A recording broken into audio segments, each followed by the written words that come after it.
Assalamualaikum, salam sejahtera and good day.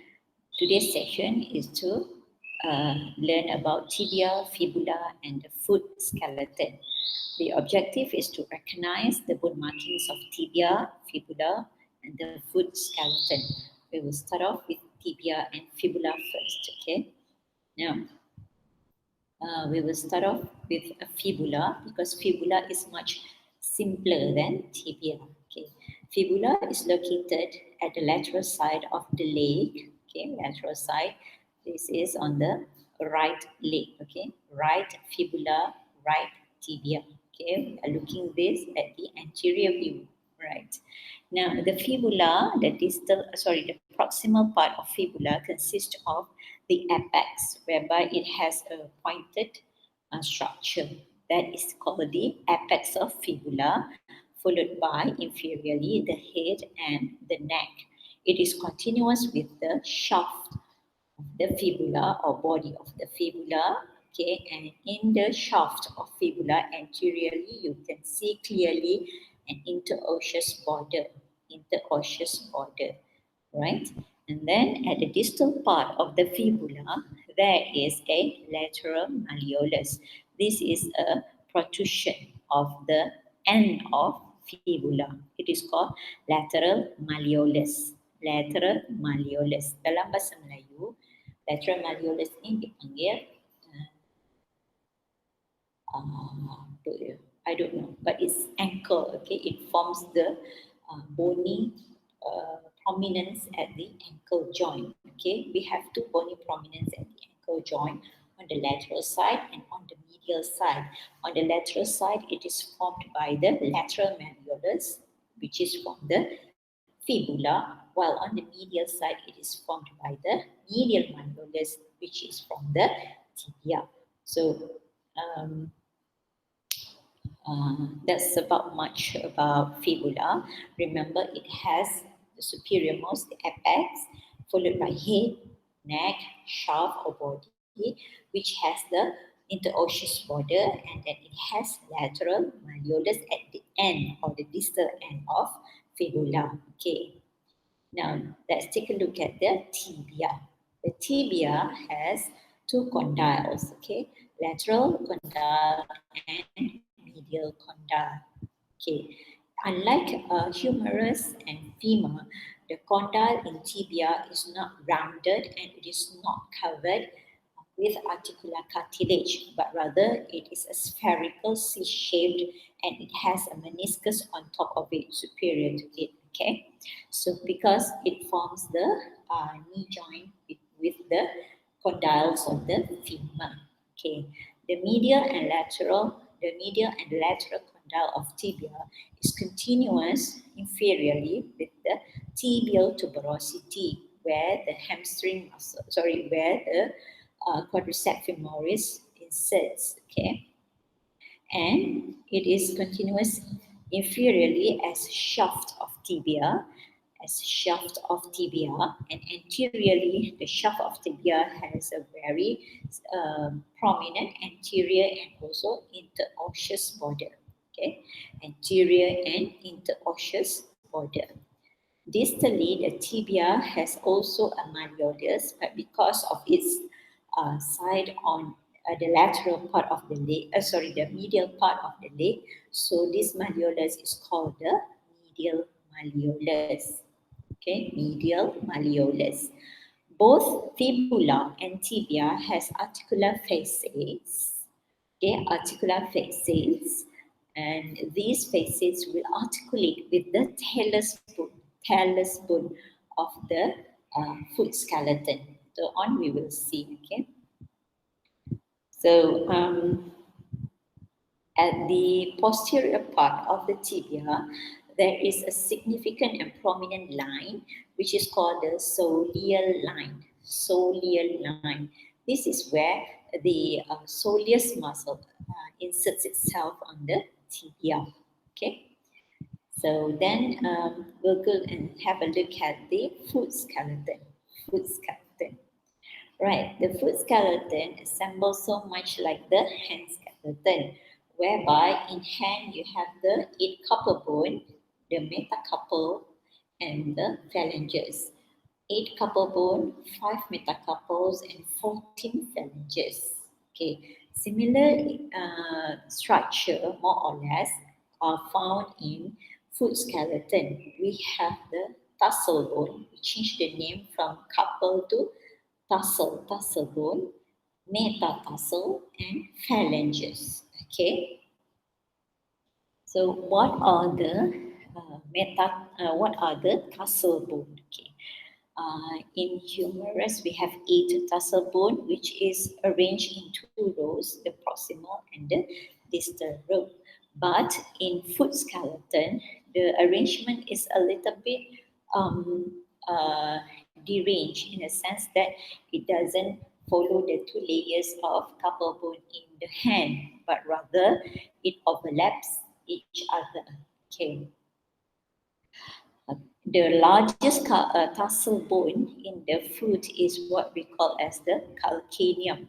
Calcaneum, okay? Calcaneus bone. On top of calcaneum, there is another second largest tarsal bone, which is called the thallus. Okay, thallus. Right. Anterior to thallus, there is a scaffold shaped like a bone, which is called the navicular bone. Navicular bone. Anterior or distal to navicular, they are cuneiform bones. Cuneiform bones.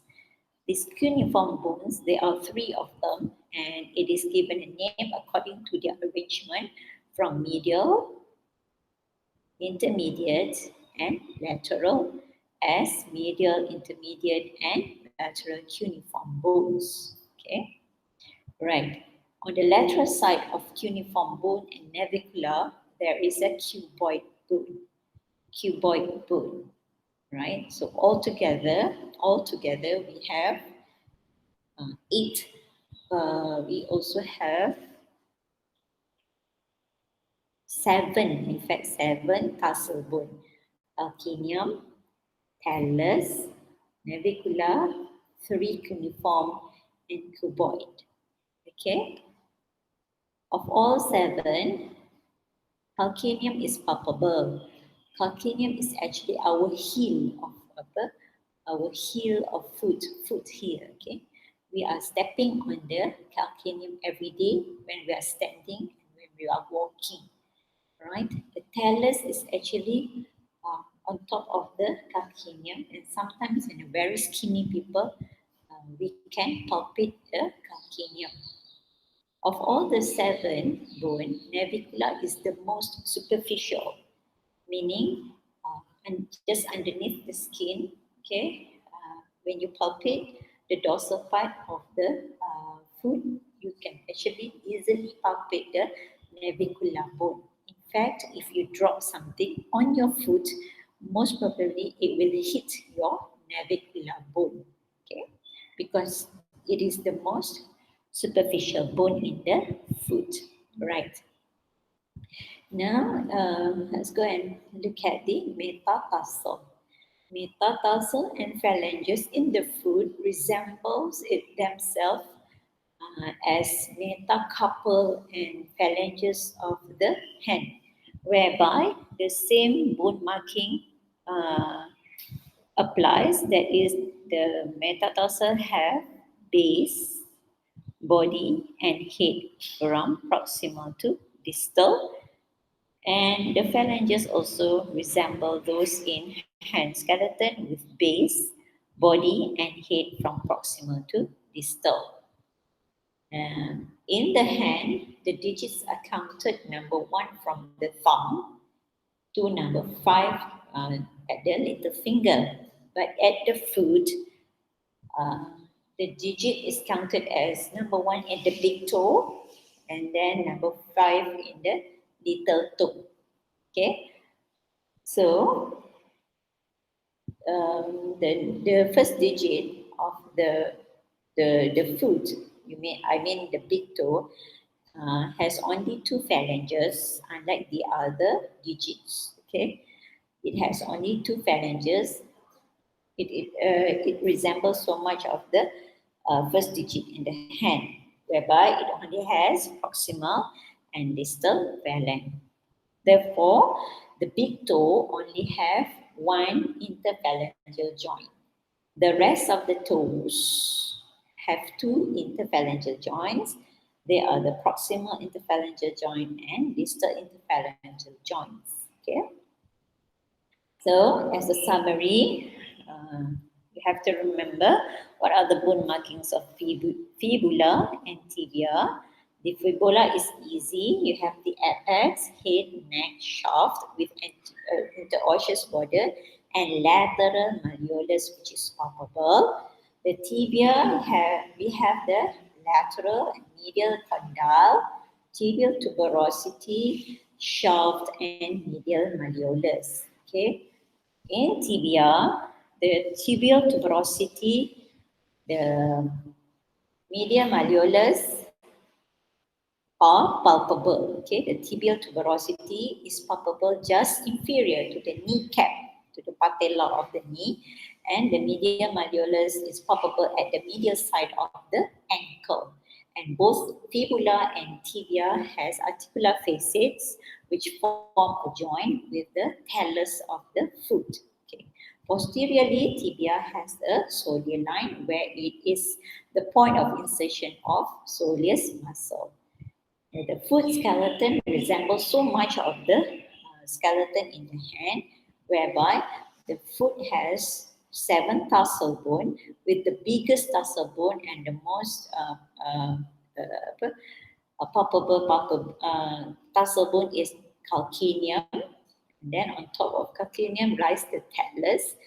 Uh, Distal to talus or anterior to talus is navicula, which is the most superficial tarsal bone in the foot. And there are 3 cuneiform bones, which is distal to navicula, and at the lateral part of navicula there is a cuboid bone. Foot skeleton also has 5 metatarsal bone, okay, and 14 phalanges, okay, with the rest, each of the digit has 3 phalanges except for the first digit, that is the big toe. The big toe only has 2 phalanges. Okay. Until then, thank you so much.